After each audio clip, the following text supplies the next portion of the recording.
All right. Hey, folks, I am here with Virginia of Saroyan Zills. Super excited. We've been hanging out here at Tribal Revolution all weekend. I have officially played every single Zill on the table, kind of a dream come true. And yeah, it was. And we played flute duets too. And we played flute duets together. We should take some video of that so they can see how multi-talented we are. That would be fun. And so we've been talking a bunch about how Zills are made, because honestly, until this weekend, I had my suspicions, but I was completely wrong. And so I told her, please let me take a video so that people can learn how these Zills are made and the care and the process that is put into putting together a complete pair of Saroyan Zills. So tell us, like, what is the basic process for making one of these babies? How do you Okay, so it starts with the metal. It comes from a factory in long strips on a coil. Mhm. We get the coils into our shop. They go through a machine that cuts out all the strips in a little circle. Oh, okay, just like a Circle, flat circle. Yeah, yeah. Okay. And so then we take those flats and we put them in another press that either creates a shape or it stamps the image. Each Zill has a different kind of process. Oh, okay. So once you have the shape and you have the image, then at that point we start dinging them to make sure the tone is Oh, correct. you actually And start. we make adjustments. Every time we make a batch of metal or a batch Uh-huh. of Zills, we make adjustments to make sure they match our sound files online exactly. So how do you make adjustments? So you play a Zill So- and you're like, that's not quite right. How do Yeah, you change that? sometimes you have to change the pressure of the press. So our main press that we use is a 45-ton Komatsu, and you can adjust how hard it hits. And so if it hits super hard, it's going to make a higher tone. If you don't do it quite as hard, it's going to make a lower tone. So it all has to do with the pressure and how much the metal has been squeezed and the shape of the metal. Oh, so if it compresses more, like, does the metal end up thinner because it's compressed more? Technically, yes. I think it compresses the molecules of the metal. Okay. The structure of it, the crystalline structure of the metal. And each of our metals has a different quality to it, whether it's the silver or the bronze or the brass. The brass is always the lowest tone, the bronze comes in next, and then the silvers are the highest. Okay.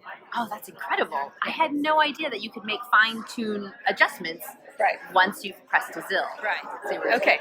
So every batch that we make, he checks them with a frequency meter on our phones. Okay. And so when you ding a Zill, Mhm. it makes a certain sound, and then the frequency comes up here. Let me press play. Okay, All right, there you here we go.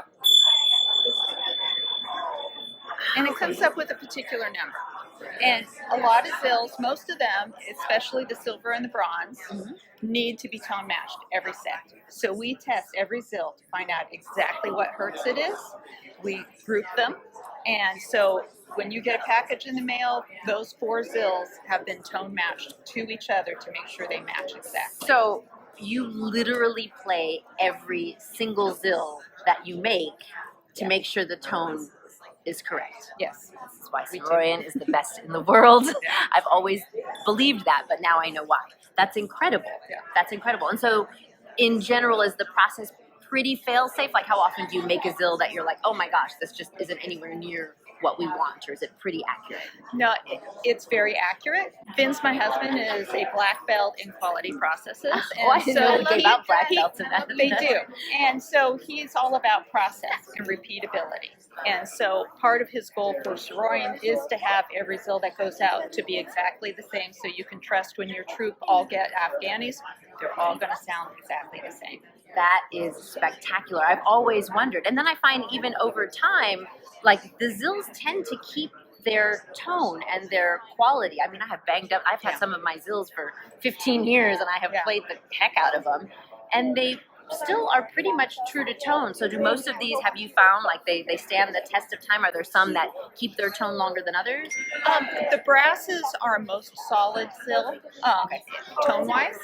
The silver has more of a variation, and they can go out of tune if you play them super hard because the silver is a little softer. Okay. And the bronze also has a lot of variation in it, so which is why we especially tone match those particular Zills. Okay, cool. Okay, so at Saroyan, we're also venturing into another field besides belly dance, which is percussion.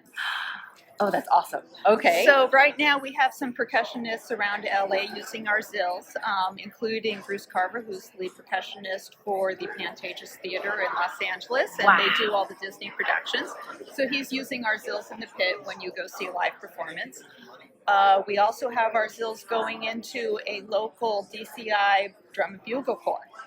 I love they're DCI. That's awesome. The Watchman is doing a show called The Gods of the Nile, and so they've used some of our zills in the pit, which is the front ensemble, and they're using our zills in very specific notes. So they came to us, they needed particular notes, which we didn't actually have at the time. So Vince did a custom run of zills for them that went to very specific notes, like an A and an A sharp. And it wasn't just an A and an A sharp, it was like a very specific hertz.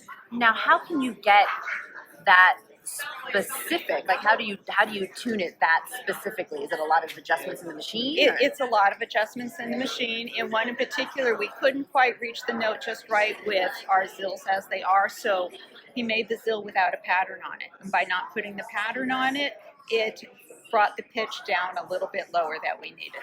So the patterns actually raise. The patterns have an effect. Okay. The slots have an effect.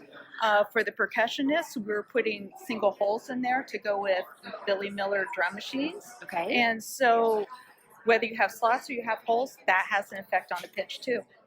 Oh my gosh, that's amazing. So then conceivably, I'm like Yeah. having dreams here. Conceivably, you could have an entire chromatic scale of Soroyan zills someday. Conceivably, yes. Uh-huh. I don't know if that'll happen. Out in the industry, there's these little things called crotales that do provide a scale, kind of like a piano keyboard, only it's in little metal discs, but they're really, really expensive. Okay. And they go out of tune easily, apparently, which is why we've got some drum corps and percussionists coming to us when they want a very specific note, but they don't want to spend money on an entire set of crotales. Okay. Oh, that's incredible. And so when they are used by an ensemble, like they're not playing them like this, right? No. Are they playing them with a stick, or how is that working? They're the picture that I saw from the drum corps show, they're hanging them from a rack. Just, with strings or things like that, and then they're hitting them with drumsticks or mallets or whatever they're using in the pit. Oh my gosh, it's giving me ideas. Yeah. So how can we learn more about all percussion instrument type zill work that you're doing now? Okay, so in a little quiet time yesterday at the show, I rebuilt part of our website to include our new section called Percussion Pairs. And so in that case, it's just two zills, because that's mainly what percussionists want.